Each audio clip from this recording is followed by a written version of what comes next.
Panibagong araw, panibagong episode na naman ang gagawin natin ngayong umaga.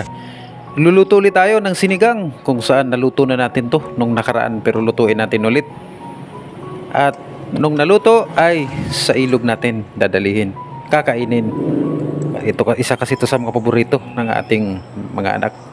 Kaya naman, Paul Abali po presents. Ito po ang buhay sa probinsya. Isang mapagpalang araw sa ating lahat. So kagaya ng papanood po natin, ito po ay around 4:30 ng umaga. Ito po ang buhay ng isang magulang, no? Halinhinan kami dito ng aking asawa. Kung hindi ako ang gigising ng maaga, siya naman ang gigising ng maaga, no? Halinhinan kung sino yung ngayon araw na to, kinabukasan naman ay siya naman. Pwede ring ako ngayon at pwedeng kinabukasan ay ako ulit. Kung sino lang ang pwede, no? Kung yung aking asawa kasi alam nyo naman, pag nasa bahay akala lang natin yung mga babae ay nasa bahay lang, pero hindi biro. Pagka nasa bahay talagang ang dami pong trabaho. Pag nasa bahay ka, paikot-ikot ka lang sa bahay pero nauubos lang ang oras mo hanggang gabi na, hindi pa tapos yung mga gawain. So ganyan po ang buhay kapag ikaw ay isang magulang na ina. Ayan. So kaya naman bumabawi tayo pagdating ng umaga, ay sinisikap natin na tayo ang gigising sa pagdating sa umaga, kasi nga ay para naman ay nakakapagpahinga kahit paano. So ngayon meron tayo ditong karne ng baboy. Ayan, hinugasan muna natin itong ating paglulutuan kasi ang balalak ko sana ay sa palayok natin lulutuin, kaso lang maliit yung laman ng palayok, kaya dito na lang natin lulutuin. So well, actually ito nga ay naluto na natin nung nakaraang episodes natin, nung nakaraang video natin. Inulit lang natin kasi nagtanong ako nakaraang araw kung ano yung lulutuin ko ulit. Ay nag-request yung mga bata na kung pwede yung sinigang ulit. Isa ito sa kanilang mga paborito na ulam, itong sinigang na baboy, kasi nga asin kilig daw. Yan.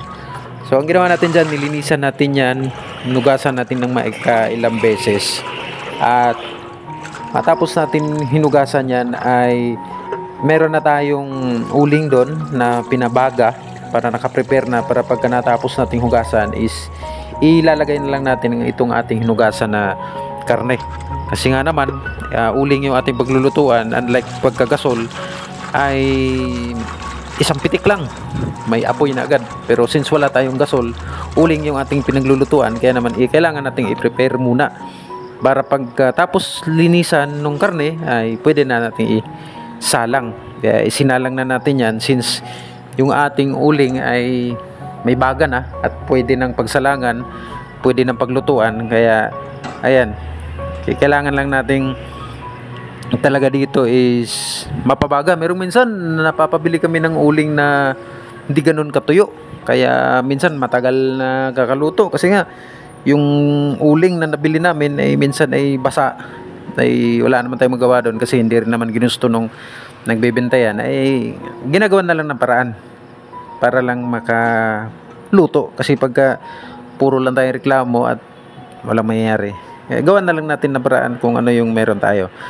So ngayon since na isalang na natin yung ating, tawag sa amin dito kalderin sa Bisaya kalderin, na isalang na natin yung ating paglulutuan, meron tayo dito sibuyas. Pinipilian ko muna yan kung alin dito yung aking gagamitin. So yung isa na medyo malaki-laki, yun ang ating chinap, para yun ang ating ilagay dun sa ating karne ng baboy. Yung ating karne kagabi pa natin binili yan, at yun nga, kailangan nating gumising ng maaga kasi nga mayroon tayong mga estudyante na kailangan nating paghandaan kasi papasok sila ng maaga. Si Boy at si Meljen, 7 ang pasok nun, kaya kailangan mag-prepare ng maaga. So ayan, since tapos na nating i-chop yung ating sibuyas, ay inilagay na natin dun sa ating paglulutuan para mabango. So yan ay maya maya pa maluto kasi nga kasasalang lang naman natin. Magkakape muna tayo dito. So ito yung usual namin na ginagamit, itong kape na stick. Nung una ayaw ko nito, pero sabi ng asawa ko masarap. Ay tunay nga naman masarap yung kape. Hindi natin pinopromote yung kape ha, pero so totoo lang, ito yung ginagamit namin sa ngayon. Unang una syempre mura, kasi ngayon ang piraso nito pag nasa merkado 2 pesos lang, pero sa palengke sa tindahan iba 3 piso yung tinitinda nila. Lagyan mo lang ng asukal, depende sa panlasa mo, kung tansyahin mo lang kung tabang o tamis, ikaw na bahala dyan, basta yung pwede sa pasok sa panlasa mo, kumbaga. Haluin mo lang, purong itim na itim nga, kasi masarap nga din ito pagka gantong madaling araw. Pagka naghihigop ka, talagang matatanggal din yung antok mo. Kaya ito ang aming ginagamit. Minsan na sa umaga nagkakape, pagdating din ng gabi nagkakape. Ay pag habang kumakain, meron iba dyan na sa inyo ko probinsya na talagang tuwing kain talagang may partner na kape. Dating yung maliliit pa kami, yung minsan ito na rin yung ginagamit na pang-ulam mayroong sabaw ng kape tsaka tuyo, o kaya yung ginamos, katalo na, pwede na. Abang tayo ay nagsasaing din, kasi sinabay na natin yung sinaing natin, kasi nasa rice cooker naman.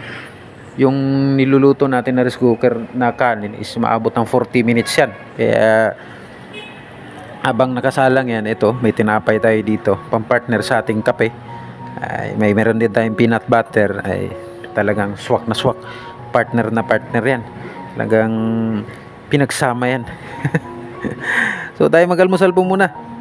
Sa mga nanonood ngayon ng umaga, tanghali o gabi, ay maraming salamat po sa inyo. At ito po ang buhay ng isang magulang dito sa probinsya. Marami ding gumagawa nito, syempre. Marami ding kagaya natin na gumagawa na gawain tuwing umaga. So ito naman usually natin ginagawa talaga is syempre gusto natin magkaroon ng memories, no? Para balang araw, kasi yung mga yung mga video na i-upload ko na ay nakakatuwa din panoorin. Yung mga video na last 2 years, last 1 year, sarap din panoorin. But anyway, ito, tapos nating magkape, pumunta tayo dun sa ating pinagtataniman. Pansin nyo, medyo madilim-dilim pa yan.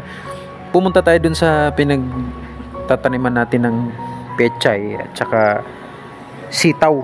So mangunguha tayo dun ng gulay para ilahok natin dun sa ating niluluto na sinigang. So nakaraan ay pechay yung ginamit natin kasi wala tayong kangkong na nakuha.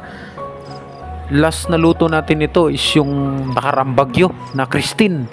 So ito yung niluto natin. So ngayon naman maganda ang panahon, ay ito ulit yung lulutuin natin. So nagkuha tayo ng pechay. Ang ginawa natin dyan is yung dahon lang ang kinuha natin, kasi hindi na natin binunot. Kasi may chance pa yan na kapag yung dahon lang kukunin natin, may chance pa na magkakadahon uli siya, since hindi pa naman ganun kagulang. So right after, nanguha din tayo ng yan, sitaw. May mga sitaw tayong nakukuha. Medyo palabas na rin yung haring araw, medyo pala sikat. Yan ay around 5, parang nasa 5:15 na waray ko to, kasi nalabas na ang araw After natin makakuha ay ayan, medyo marami din yung sitaw natin at saka yung gulay, ay inakyat na natin sa taas para syempre ating hugasan, kasi kailangan nating hugasan yan, gawa ng kakapitas lang. Kailangan nating hugasan yan. So una nating hinugasan dyan ay itong pechay. Tapos right after ng pechay ay hinugasan rin natin yung sitaw. Well, actually yung sitaw hindi natin chinapyan, at itong ating pechay na nabili na hinarvest ay hindi na rin natin chinapyan. Kumbaga hinugasan lang natin. Pagkatapos natin hugasan ay yun na rin yung diretso lagay na, wala nang chop kasi diretso na. Yung anak kong bunso ay kumain nung may tangkay, kaya sabi ko pwede naman yung tangkay ay hiwain na lang dun sa may parting dulo at yung dahon na lang pagkain niya, kasi malakas kumain ito yung sitaw at saka yung pechay kumakain yan sila.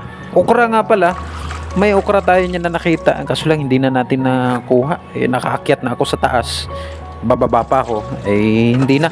Sabi ko, okay na to, goods na tong pechay at sitaw. Ayos na to, pwede na tong pagjagaan. Hindi, pag binili mo po sa palengke ito, may presyo rin yan. Yung pechay ngayon, wala ka na mabibiling 10 o 15, no? So ayan, yung ating niluto medyo kumulo na. At yung chinek ko ito kasi ayaw ng mga bata yung medyo matigas, gusto rin ng asawa ko na malambot. Nung chinek ko, ayun, malambot na nga. So ang ginawa natin dyan ay tinimpalahan na natin, nilagyan natin ng peppercorn. Dapat yung ground ground pepper, kaso lang meron din namang ground pepper yan, isang peppercorn at saka yung ground pepper, yung pamintang buo ba, at saka pamintang durog. Ilagyan natin ng magic pangluto para may lasa, no, asin, at saka yan yung ating sitaw, dyan na natin pinutol-putol. Yan din naman yun, medyo naparami yung sitaw natin, hindi nga natin nilagay lahat yan. Merong natira dyan, kaya sabi ko sa asawa ko, pwede mo namang gisahin yan mamayang gabi, ulam na rin.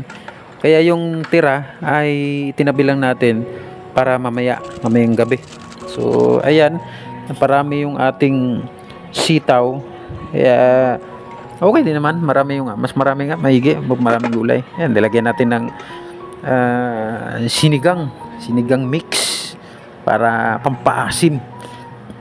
Maya ay inilagay na rin natin, sunod na rin natin yung pechay.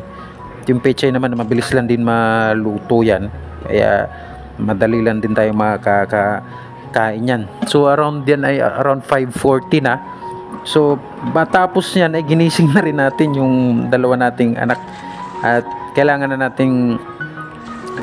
silang kumain para makapasok na sa school, makapag-prepare na.